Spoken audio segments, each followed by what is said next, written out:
بسم اللہ الرحمن الرحیم الحمد للہ والصلاة علی اہلہا اما بعد۔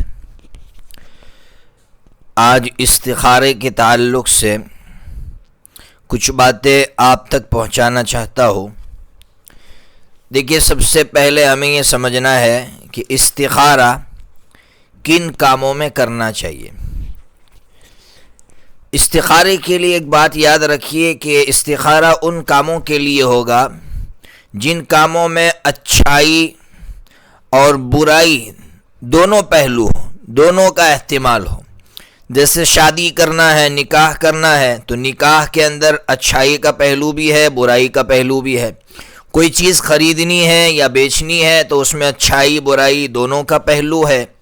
تو ایسی چیزوں میں استخارہ کیا جائے گا۔ اس سے آپ کو بات سمجھ میں آئی ہوگی کہ ایسی چیز ہے جس میں صرف بھلائی ہو، ایسی چیز میں استخارہ نہیں ہوتا۔ جیسے کوئی کہے کہ میں پہلی صف میں نماز پڑھوں، اس کے لیے استخارہ کروں، تو یہاں استخارہ نہیں ہوگا، اس لیے کہ یہاں تو خیر ہی خیر ہے۔ تو پہلی بات آپ کو سمجھ میں آ گئی کہ استخارہ ان چیزوں میں ہوگا جن چیزوں میں اچھائی اور برائی دونوں کا احتمال ہو۔ دوسری بات، استخارے کا طریقہ سنت کے مطابق کیا ہے؟ تو یاد رکھیے، بخاری شریف کے اندر حدیث کا نمبر ہے 1166۔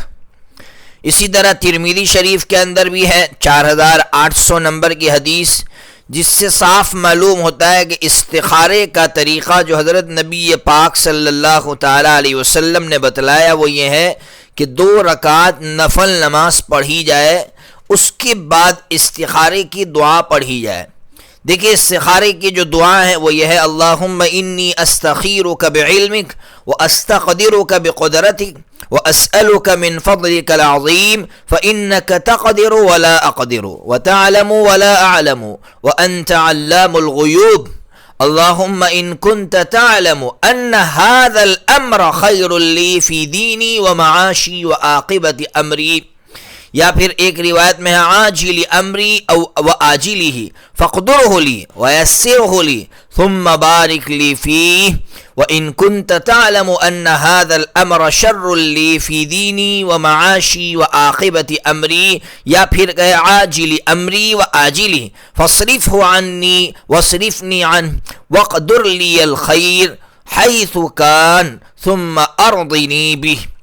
یہ ہے۔ پھر جو حاجت ہو اس حاجت کا نام لے، جو ضرورت ہو۔ اسی طرح ان ھذا الامر پر پہنچے تو دل میں دھیان جمائیں کہ میں اس کام کو لے کر یہ استخارہ کر رہا ہوں۔ یاد رکھیے، اگر کسی کو یہ دعا عربی زبان میں نہیں آتی تو اپنی اردو زبان میں مانگے، اس کا ترجمہ سمجھ لے۔ ترجمہ صرف اتنا آسان ہے، وہ اللہ سے کہے کہ اللہ میں آپ سے خیر طلب کر رہا ہوں آپ کے علم کے واسطے سے۔ یعنی آپ، ظاہر سی بات ہے، میں کسی چیز پر قادر نہیں ہوں، آپ ہر چیز پر قادر ہیں۔ میں کسی چیز کو جانتا نہیں ہوں، اللہ آپ ہر چیز کو جانتے ہیں۔ اس لیے اللہ یہ جو میں کام کرنے جا رہا ہوں، اگر اس میں میری بھلائی ہے، دین کے اعتبار سے بھلائی ہے، معاش کاروبار کے اعتبار سے بھلائی ہے، آخرت کے اعتبار سے بھلائی ہے، تو اللہ تو اس کو میرے لیے آسان فرما، اس میں میرے لیے برکت نازل فرما۔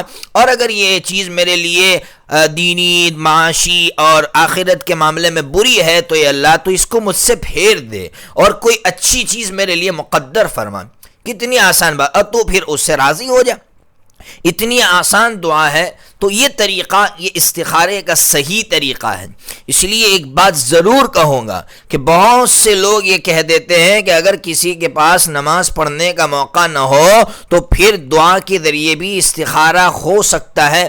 میں اس کو مناسب نہیں سمجھتا ہوں۔ یاد رکھیے، اس لیے کہ جس امت کے پاس استخارے کا وہ طریقہ جو حضور سے ثابت ہے اس کا وقت نہیں ہے، تو پھر اس سے بدتر اور کوئی نہیں ہو سکتا ہے۔ ارے بھائی، ہم اگر بلڈنگ بنانا چاہتے ہیں تو ہم اس کے لیے بلڈنگ کے جو ماہر ہے اس سے مشورہ لینے جاتے ہیں، تو اپنا وقت فارغ کرتے ہیں کہ نہیں؟ ظاہر سی بات ہے، اس کے لیے ہم وقت فارغ کرتے ہیں۔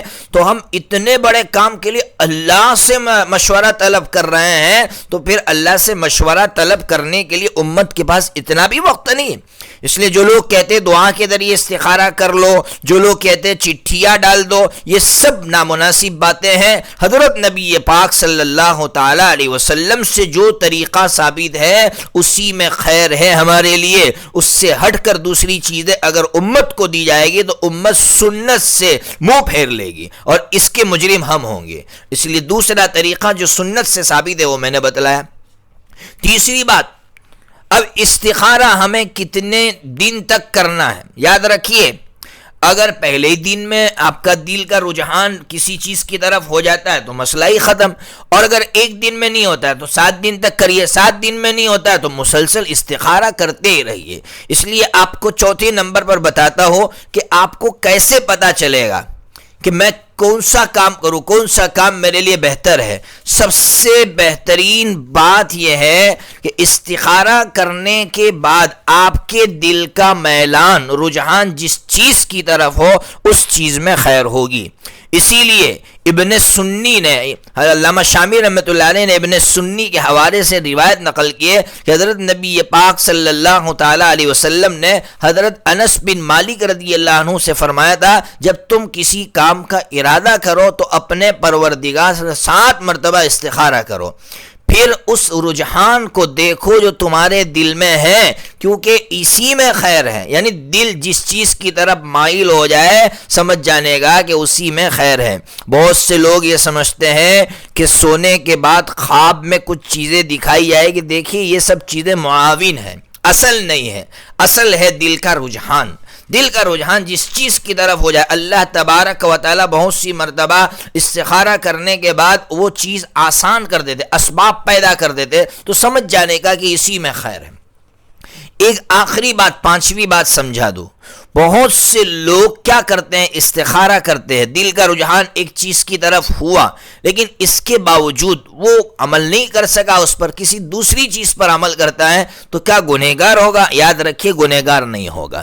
ہاں بہتر تھا کہ وہ اس پر عمل کرتا، لیکن اگر اس نے نہیں کیا تو وہ گنہگار نہیں ہوگا۔ تو بہرحال استخارے کے تعلق سے آپ کو 4 چیزیں بتلائی۔ پہلی بات بتلائی استخارہ کن چیزوں میں ہوگا، دوسری بات بتائی استخارے کا سنت کے مطابق مناسب طریقہ کون سا ہے، تیسرے نمبر پر بتلایا استخارہ کتنے دن تک کرنا ہے، اور چوتھے نمبر پر بتلایا کیسے پتا چلے گا کہ یہ اس کام میں خیر ہے یا کس کام میں خیر ہے، اور 5ویں نمبر پر آپ کو بتلایا کہ اگر استخارے کے بعد کسی اور چیز پر عمل کر لیا تو وہ گنہگار نہیں ہوگا۔